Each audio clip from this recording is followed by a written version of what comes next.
రైతులట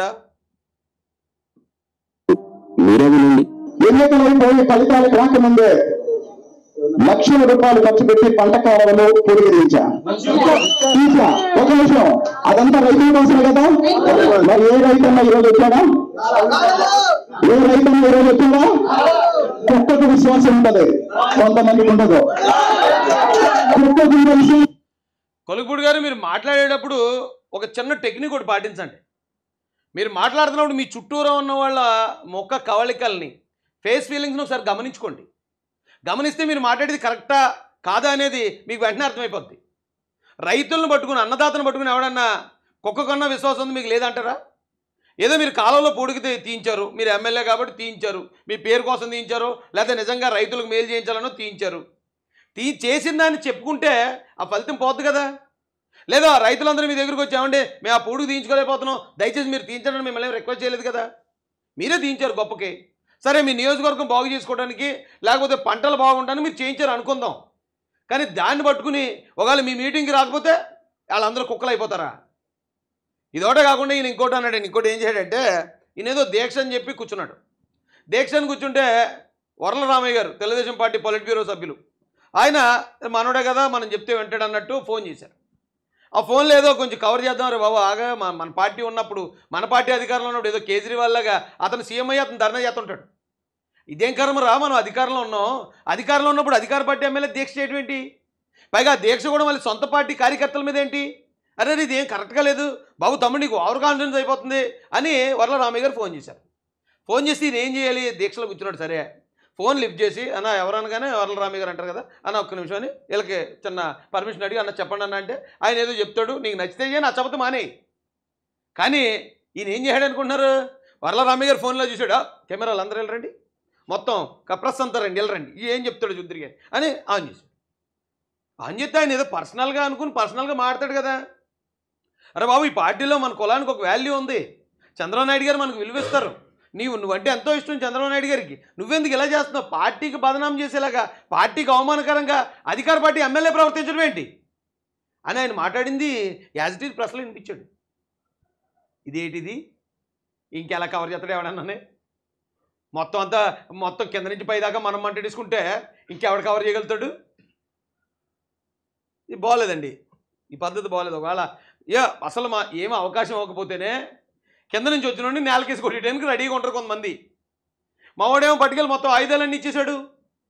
ఇంకో మాట చెప్పాలంటే, ఆయన ఆ దూషించి నా కొడుకులు వాళ్ళు వీళ్ళని దూషించే వాళ్ళందరూ నాకు తెలిసినంత వరకు కమ్మ కులానికి చెందిన సీనియర్ లీడర్స్. నేను తెలుగుదేశం పార్టీలోకి వెళ్ళిన తర్వాత నేను గమనించింది ఏంటంటే అండి, తెలుగుదేశం పార్టీలో కూడా తొక్కుడు ఉంటుంది. ఏ పార్టీలోనే కామనే, తొక్కుడు అనే దానికి ఏ పార్టీలోనే కామనే. మనం కాకపోతే నాయకులను చూసే మనం ముందుకెళ్ళాలి. నాకు చంద్రబాబు నాయుడు గారు, లోకేష్ గారు వాళ్ళిద్దరే ఇంపార్టెంట్. వాళ్ళిద్దరే ఏమని అంటే నేను ఫీల్ అవుతాను. మిగతా వాళ్ళు 100 మంది ఉందనుకుని పట్టించుకోను. కానీ తొక్కుడు అనేది కామన్. ఎవడన్నా ఒకడు కింద నుంచి ఒకడు సడన్గా వచ్చాడంటే, ఇదేటీడు మేము ఎప్పటి నుంచో కష్టపడుతున్నాం, ఈడేటి నిన్నగాక మొన్న వచ్చేలాగా ఇలా బిహేవ్ చేస్తున్నాడు, ఇలా వెళ్ళిపోతున్నాడు, మాడుతుంటే అలా చేస్తున్నాడు, బో కుదరదు తొక్కాలండి అనుకునే వాళ్ళు ఉన్నారు.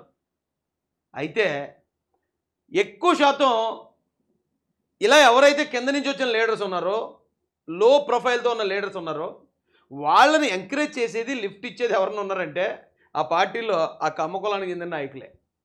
నా విషయంలో నా అనుభవం చెప్తున్నాను. ఇది నాకు వేరే వేరే కులాల నుంచి నన్ను లాగాలి, నా గురించి బ్యాడ్ చెప్పాలి, నన్ను ఎలాగైనా సరే అక్కడ దగ్గరలో ఉండనివ్వకూడదు. అబ్బో, నేను తెలుగుదేశం పార్టీలో చాలా, చంద్రబాబు నాయుడు గారు ఆయన నాకు ఇచ్చిన హోదా చాలా పెద్దది. అయితే చాలా విషయాలు నేను కూడా కోల్పోయిన పార్టీలో. కోల్పోవడానికి కారణం బాబు గారు కాదు, చుట్టూరా ఉంటారు. దీనికి ఆడెందుకు, ఆడికి వచ్చాడంటే పలానోడు ఫీల్ అవుతాడు కాబట్టి ఆయన పిలకండి.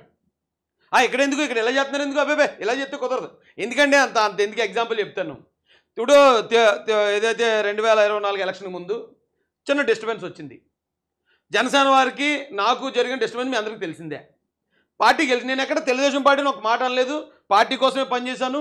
మొత్తం మా క్యాడర్ అంతా నాకు తెలిసిన 10 మంది ఉంటే 10 మందితోటి నేను తెలుగుదేశం పార్టీ కోసమే పనిచేశాను. అయితే పార్టీ గెలిచిన తర్వాత జనసేన వాళ్ళు బాగానే ఉన్నారు. జనసేన వాళ్ళు ఏదో ఒకటి అర ఏమంటే మమ్మల్ని ఎలా అన్నాడు కదా రాజేష్ మీద చర్యలు తీసుకోవాలని ఒకటి అర మాత్రమే. కానీ తెలుగుదేశం పార్టీలోనే ఉన్న కొద్దిమంది నాయకులు, కింద స్థాయి నాయకులు జనసేన పార్టీ వాళ్ళు కానీ ఏళ్ళు ఎక్కువ ఫీల్ అయిపోయేవారు. రాజేష్ దగ్గర వెళ్ళకండి, రాజేష్ని ఇక్కడ పిలిస్తే జనసేన వాళ్ళు ఫీల్ అయిపోతారు.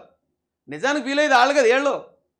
రాజమహేశ్వరరావుకి వస్తే వీళ్ళకి ఫీలింగ్ కాబట్టి వీళ్ళు వంకేం పెట్టేవారు, జనసేన పార్టీని ఫీల్ అయిపోతారు వాళ్ళు. అసలు రాజమహేశ్వరంతో అసలు ప్రెస్ మీట్ ఎందుకు పెట్టించారు అన్నట ఓ నాయకుడు, మా కాకినాడ జిల్లాకు చెందినాడు.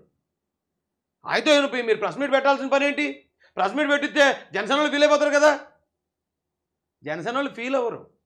జనసేనలో ఒకటే అలాగ ఉండొచ్చు, కానీ జనసేన వాళ్ళు చాలా పర్ఫెక్ట్ లైన్లో వెళ్ళిపోతున్నారు వాళ్ళు.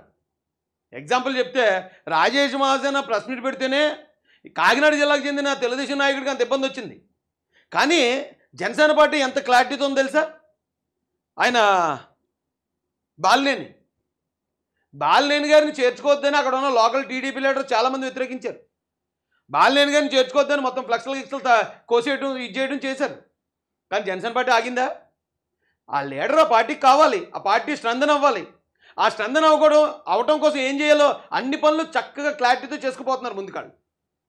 మన దగ్గర వచ్చేటప్పటికి కొద్దిమంది లీడర్ల ఇలాంటి స్వార్థ బుద్ధితో తెలుగుదేశం పార్టీ బలాన్ని పెంచుకోవడం కూడా పక్కన పెడితే ఉన్న బలాన్ని కూడా తగ్గించడానికి కొంతమంది ప్రయత్నిస్తున్నారు. ఇక్కడ ఉంటారు అన్ని పార్టీల్లో అలాంటి వాళ్ళు. కానీ ఈ కమ్మోళ్ళ విషయంకి వచ్చేటప్పటికి మాత్రం ప్రతి ఒక్కరికి మరేమో ఒకవేళ ఈ పార్టీ మాదని వాళ్ళు ఓన్ చేసుకుంటారో, లేకపోతే ఆ పార్టీ వల్ల ఎన్నో అవమానాలు పడ్డరాళ్ళు. తెలుగుదేశం పార్టీ అనే పేరుతో కమ్మ కులం పడ్డ అవమానాలు ఈ రాష్ట్రంలో మరి ఏ కులం పడలేదు. 2019 నుంచి 24 దాకా చాలా మోసారు బరువు వాళ్ళు. పార్టీ విషయంలో కూడా చాలా బరువు మోస్తారు. అలాంటి వ్యక్తులు ఇప్పుడు ఈరోజు నేను గెలవడానికి కూడా కారణం మ్యాక్సిమం నెంబర్ వాళ్ళే ఉంటారు. పోయి వాళ్ళనే తిడితే వాళ్ళు ఏమైనా తప్పు చేశారా? లైసెన్స్ తీసుకుని ప్యాకెట్ ఆడుకోవడం అదే నేరం కదా. లైసెన్స్ గవర్నమెంట్ ఇచ్చింది. లేదా ఒకవేళ ఏబిఎన్ ఆంధ్రజ్యోతికి సంబంధించిన ఎవరైనా విలేకరు ఏదైనా రాస్తే దానికి సంబంధించి నువ్వు ఎవరితోనూ మాట్లాడుకోవాలి. నీ కుర్రాళ్ళు పంపిస్తాను, నీకైనా కుర్రాళ్ళు వాళ్ళకి లేరా కుర్రాళ్ళు. ఈవేళ అధికారులకు వచ్చిన నీకే ఎంత ఉంటే కొన్ని దశాబ్దాలుగా అధికారం అనుభవించిన వాళ్ళు మరి వాళ్ళకు ఉండదా? నోటికి ఏదొస్తే అది మనం మాట్లాడేస్తుంటే ఎలా కుదురుతుందన్నా? కరెక్ట్ కాదండి అది ఏమని. అయితే నేను గమనించినంత వరకు వాళ్ళు బరువు మోయడానికి వెనకాల ఉంటారు. ఒకవేళ ఎవరికన్నా పలానా వాడికి పదవి ఇస్తే తప్పు చేయరు అతను, కానీ కమ్మకులసులు అయితే ఏవచ్చని విమర్శలు. వాళ్ళకి విమర్శలు ఒకవేళ పదవి ఇచ్చేటప్పుడు కూడా కమ్మోడు కదా ఇస్తే మళ్ళీ మన కులవాడికి ఇచ్చాడంటారని ముందే పక్కన పెడతారు వాళ్ళని. వాళ్ళు వచ్చి బరువు మోయడానికే తప్ప నిజంగా ఏదైనా అవకాశం వచ్చినప్పుడు కుర్చీ ఎక్కడానికి వాళ్ళకి చాలా అడ్డంకులు ఉన్నాయి పార్టీలో. వాళ్ళు మనం టార్గెట్ చేయకూడదు.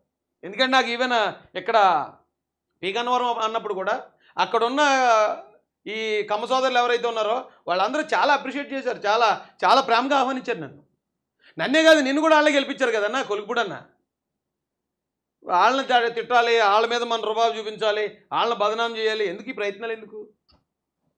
కరెక్ట్ కాదండి. ఈ విషయాల్లో మాత్రం కొలుకుపూడి గారు దిద్దుకోలేని తప్పు చేశారు. నోటు దురుసు మాటలతో అంటే మనం ఎలా అయితే నిచ్చెన ఎక్కామో ఆ నిచ్చెన్నే కూల్చుకునేలాగా, ఏ కొమ్మ మీద అయితే నించున్నామో ఆ కొమ్మనే నరుకునేలాగా ఉన్నది అతని ప్రవర్తన. అయితే ఆ విషయంలో అయితే దీన్ని ఖండాలు ఖండిస్తున్నానండి నేనైతేనే. దాన్ని ఎవరు మనం ఏం చేయలేం, కవర్ చేయలేం. అయితే ఇది ఒక ఎత్తు. కొలుకుపూడి గారు ఆయన కింద ఆయనే కొరకాన్ని పెట్టుకుని తగలెట్టుకున్నాడు.